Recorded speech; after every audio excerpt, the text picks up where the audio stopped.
Москва-Казань. Прибыл на первый путь. Вы приехали в столицу Татарстана. Первое, что вы слышите, сойдя с поезда, этот марш.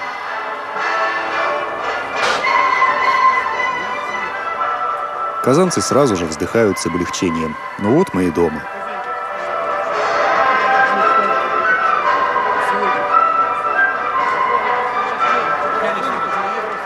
Марш красноармейцев написан к годовщине Красной Армии. Эта музыка звучала здесь, на Казанском железнодорожном вокзале, с 40-х годов. Она провожала на фронт наших земляков.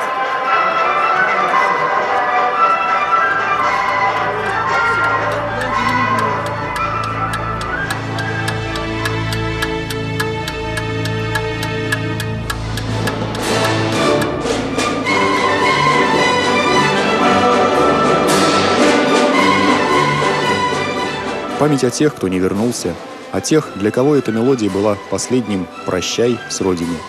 Марш этот звучит и в наши дни, уже почти 70 лет. Знаменит у него марш Красной Армии, созданный в 29 году, в честь десятилетия юбилей Красной Армии.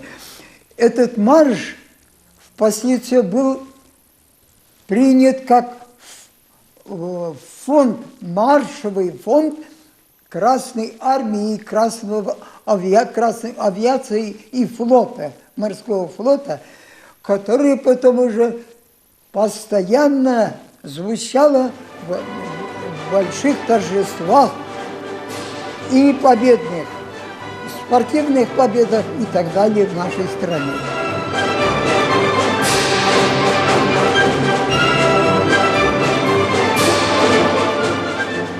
Теперь эта музыка – символ Татарстана. Автор ее – наш герой Салих Сайдашев.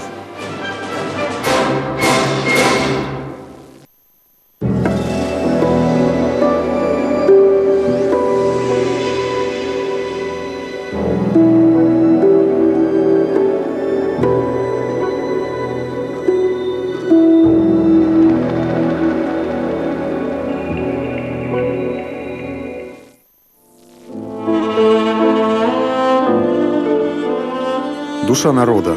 Что это? Где она? В чем она? Как отобразить ее, чтобы всем было понятно? Вот он, мой народ. Вот она, моя земля. Смотрите, как она прекрасна. Как описать словами красоту цветущего луга, сонное течение могучей реки, пение соловья? Кто и как может передать то, что с детства близко и любимо? Поэт? Его стихи понятны лишь его народу. Живописец? Краски могут померкнуть со временем. Музыка на века.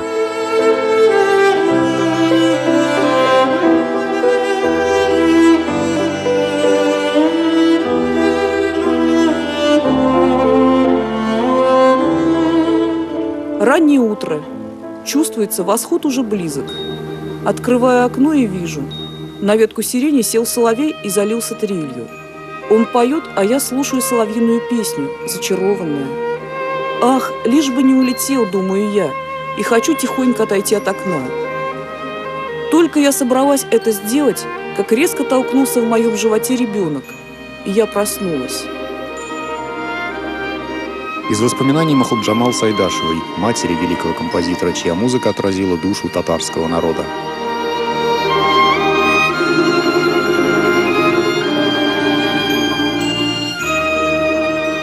Дильбар Саинова Ахмерова, жена племянника Салиха Сайдашева, узбека Ахмерова.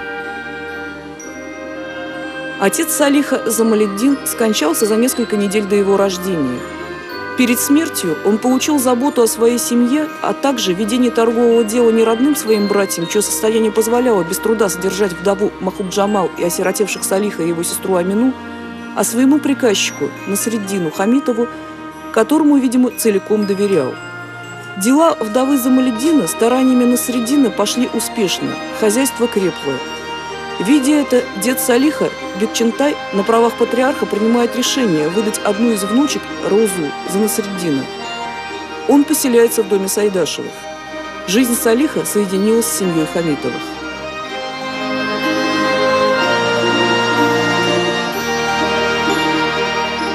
Музыку Салих услышал и полюбил еще в младенчестве.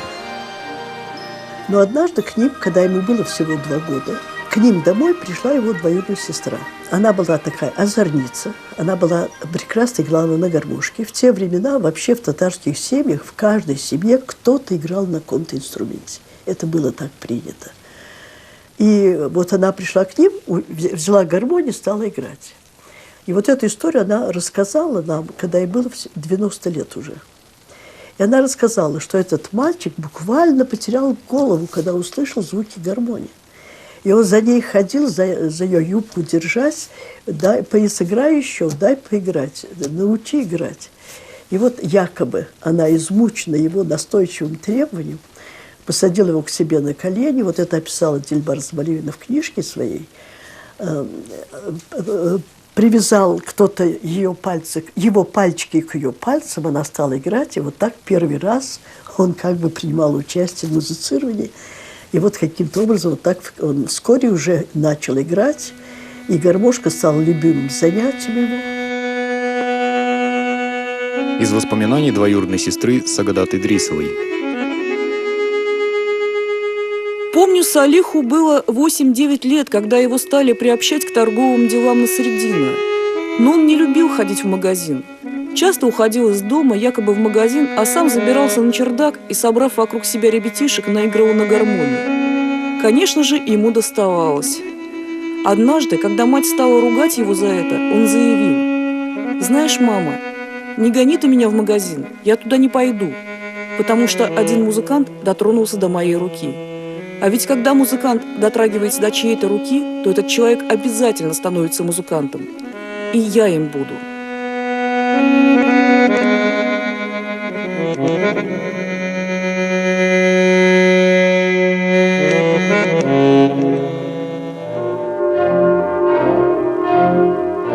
Жизнь Салиха круто изменилась с приходом в их семью Шигаба Ахмерова. Он женился на старшей сестре Сайдашева в 1912 году. Один из самых продвинутых представителей татарской интеллигенции, издатель журнала «Мактаб». Он, кстати, до сих пор издается, только называется по-другому – «Магариф». Друг Габдуллы Тукая, просветитель, он сыграл огромную роль в судьбе своего приемного сына Салиха. Все, значит, родственники говорили: Салих, начинай базаре приказчик, мануфактурой будет торговать. А папа видел, как он тайно на чердаке играет на гармошке, и сказал: нет, он любит музыку, давайте пускай он будет музыкант. Папу чуть не побили за это, но приказчик-то престижный в то время, вот, чуть не побили. Тукай слышал его играть на игру на фортепиано. Он приходил в дом Ахмеровых, потому что редакция располагалась буквально напротив, на Тукаевской, по диагонали. Там на этом месте сейчас нет никакого дома. И Салих играл. И вот Тукай, это по воспоминаниям Шигаба Ахмерова самого, говорил: как хорошо играет шельма, учить надо, музыкантом будет. Делать из человека музыканта, ну, это примерно то же самое, что делать артиста. Артиста могли побить камнями. Вот. Примерно то же самое. И вот, более того, еще купить пианино не видно на инструмент. То есть, ну ладно гармошка, ладно даже скрипка, пускай даже гармошка со скрипкой. Ну, чтобы купить рояль, привезти домой, пригласить профессуру, и чтобы профессура начала учить гармонии. Вот. Причем сам стиль обучения был интересен. То есть сначала он прошел через Ярулина, то есть национального татарского музыканта. И когда он вообще писал об образовании, он говорил, что первые годы татарский ребенок должен проходить через национальную школу.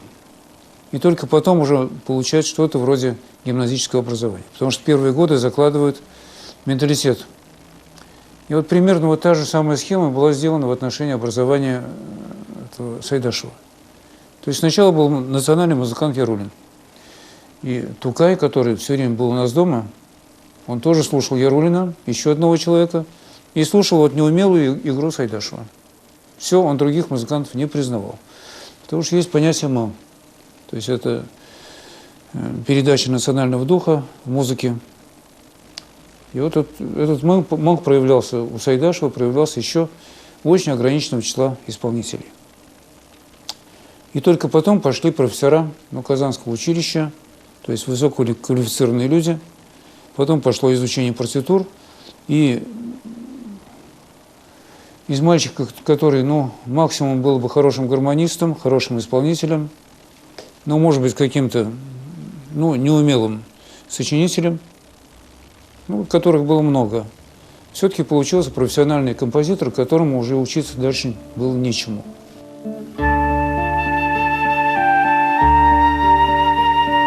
За плечами гражданская война, работа капельмейстером военного оркестра, голод 21 года и хлебный город Ташкент, травма руки при прыжке из окна во время пожара. Салих теперь должен забыть о карьере музыканта. Отныне он может играть только свою музыку. Не было такой музыки, вообще в природе не существовало. А этот мальчишка сам сочинил музыку. Кто сочинил народную музыку? Кто сочинил ее? Кто это знает? Кто солнце создал, кто землю создал, кто море, воду, реки? Кто это создал? Наверное, тот же и песни создал. И вдруг теперь есть конкретный человек, который пишет эту музыку. И еще руководит оркестром. Какие воспоминания я читала. Он говорит, шевельнет пальцем, оркестр его слушает. Они говорят, все его слушают. Каждого движения они воспринимают.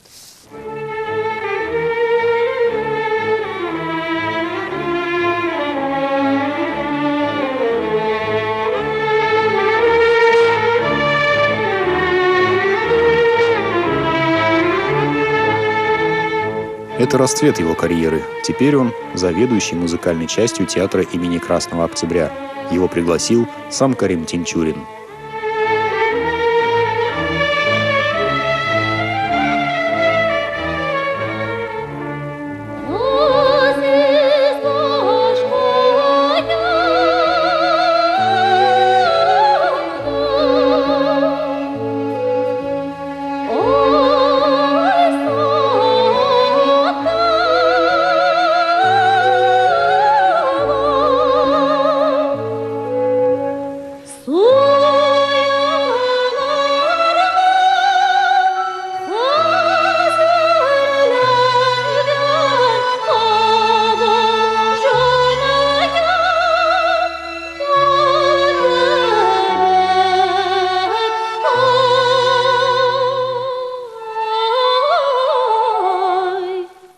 Салих Сайдашев вместе с Каримом Тинчуриным создал совершенно новый жанр.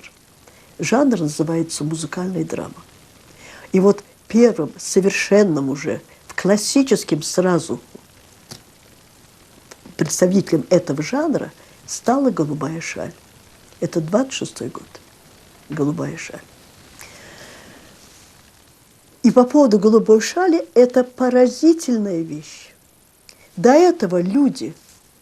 То есть до этого я прочитала как-то в одной из наших газет совершенно потрясающую цифру. В течение каждого года, то есть какого-то года, какого-то конкретного, там назывался год, я сейчас уже этого не помню, как в течение какого-то года было 56 премьер. Вы можете это представить себе? То есть чуть ли не каждую неделю меняли спектакль. Это значит, вот прошло несколько спектаклей, все же никто не ходит, все ставит новый спектакль. 56 премьер. Когда появился Зангар Шаль, появились люди, которые посетили все до одного спектакля с 26 года до 37 года. Посетили, то есть появилась большая группа людей, которая ходила на каждую постановку. Жанр музыкальной драмы, он наиболее адекватен татарам. Опера вот не прививается ведь, как не хотят там оперы сделать, нет? Неадекватно. Вот. Опера адекватна славянам, русским. Вот когда там в религиозном храме поют, сам Бог отвечает, там хор отвечает, так, это готовая опера. А у нас это грех. Петь в мечети, такие вещи делать. А у нас вот на вечеринках, вечерних посиделках, вот тут вот песни и слова, музыкальная драма. Дильбар Саинова Ахмерова, жена племянника Салиха Сайдашева, узбека Ахмерова. В доме Ахмеровых было две религиозных бабушки, которые настороженно относились к бракам с иноверцами. Но для влюбленных это не стало препятствием. В его жизни появилась муза Валентина Мухина. Ненадолго, всего на 4 года. И в то же время навсегда. Это была довольно-таки романтическая любовь. Валентина Мухина из семьи, причем дворянской семьи. Они в революцию, в общем-то, выехали в Казань, спасаясь. Они сами из Костромские дворяне, спасаясь, ну, наверное, может быть, от преследований каких-то. И она была репетитором у племянника Салиха Сайдашева, узбекабы. Сейчас он еще жив. И она приходила к ним в семью, и они как-то встречались и полюбили друг друга. И они, видимо, еще полюбили на почве музыки друг друга. Она была отличной пианисткой, играла хорошо. И они играли ансамбли и полюбили, но немножко боялись того, что она русская, а он татарин.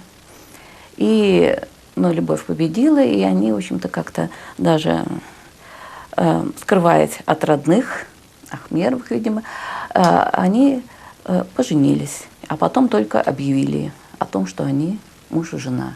Они очень любили друг друга. Это были красивые молодые люди. Вот можно посмотреть по фотографиям, какая она была красавица, и дедушка мой тоже какой был красавец. Но, к сожалению, судьба так распорядилась, что моя бабушка Валентина родила сына и умерла, так сказать, при родах. Сын Альфредом назвали. Это была первая и, пожалуй, самая страшная потеря в его жизни. К сожалению, это только начало трагедии.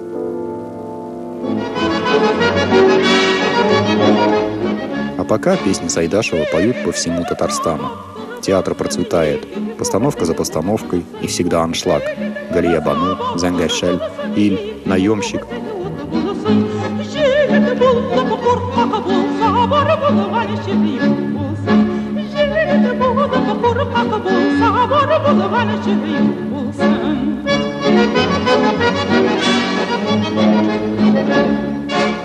Музыка, в общем-то, даже сама за себя говорит. Она ведь, несмотря на всю его очень трагическую, в принципе, жизнь-то, драматическую и трагическую жизнь, очень светлая. Ее же очень любят в народе за светлость, и печаль у него, вот нельзя сказать, с оттенком трагизма, а именно печаль. Вот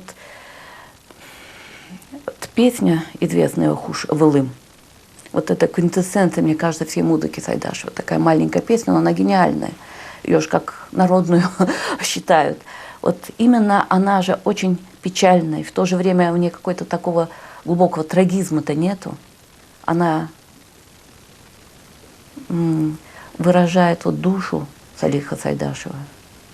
Действительно, «Хуш Вылым» и «Песни мои на стихи» Муса Джалили тоже. Вот эти две песни, они просто гениальные.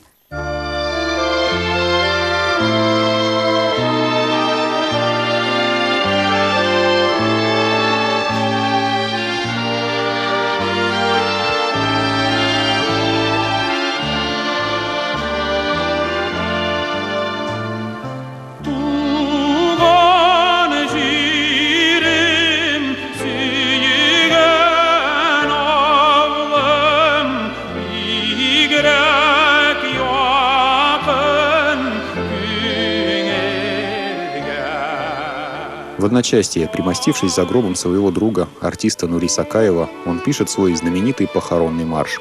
Для него. И не только о нем. Под звуки этого марша будут провожать и самого композитора. Но это будет гораздо позже. А пока на подходе 1937 год.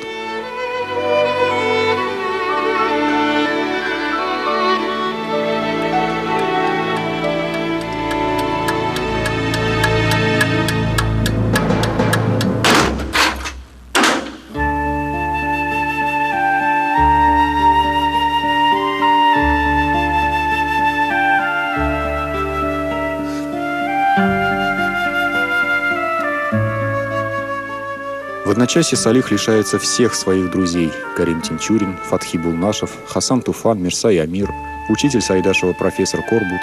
Татарский академический театр был уничтожен. Пьесы запрещены для показа. Ясно, что Сайдашева боялись. Ясно совершенно. Ясно, что его должны были выгнать из театра. Потому что театр становился центром уже не только культуры, даже идеологии. Потому что есть понятие, что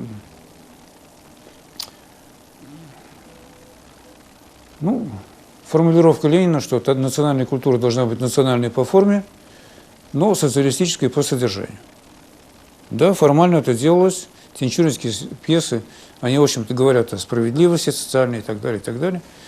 Но есть более глубокий закон материалистической диалектики, на который опиралась коммунистическая партия большевиков, что форму и содержание определяют друг друга. Если вы в национальную форму вложили социалистическое содержание, то рано или поздно национальная форма начнет трансформировать содержание. Поэтому форму надо уничтожить. Это отлучение от театра, и еще, это не только 37-е годы, 38-е годы, это еще и конец 40-х и начало 50-х годов. Это очень известное постановление ЦК ВКПБ, что ли, от 48-го года, Ждановское постановление об опере «Великая дружба Мурадели». Там, в общем, это такое тенденциозное постановление о формализме в музыке. И тогда все начали друг друга ругать, каяться, как это полагается у нас. Прозат Исанбет. Признание в любви. Казанская улица Горького в дни моей молодости была улицей студентов. Днем они бегали из одного здания в другое, с лекции на лекцию. Вечером совершалось волшебное преображение в улицу зрителей, которые собирались на спектакле Татарского академического. И всякий раз, проходя мимо или бывая в театре, я видел Сайдашева.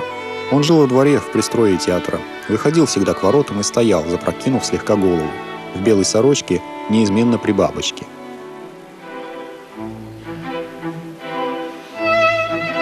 Голодный, нищий. Он стоял у ворот и ждал. Вот сейчас его позовут в театр. Он снова встанет за дирижерский пульт, разложит партитуру. Салих Сайдашев – единственный опальный творец, которому присвоили звание народного артиста по многочисленным просьбам трудящихся. Его отлучили от театра, пьесы убрали из репертуара. Но народ, чью душу он смог понять и выразить в своей музыке, поет его песни.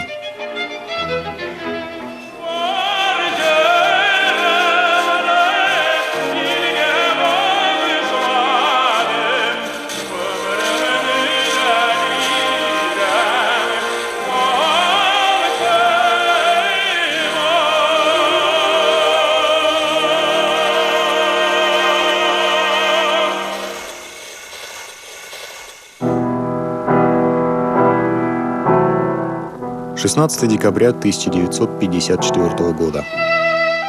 Казань прощается с Сайдашевым. На улице 40-градусный мороз.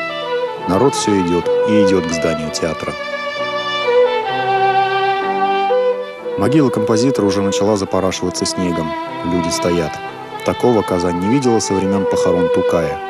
Пар стоит в воздухе от дыхания сотен людей. Мороз все крепчает, но никто не расходится. Стоят и смотрят. В никуда.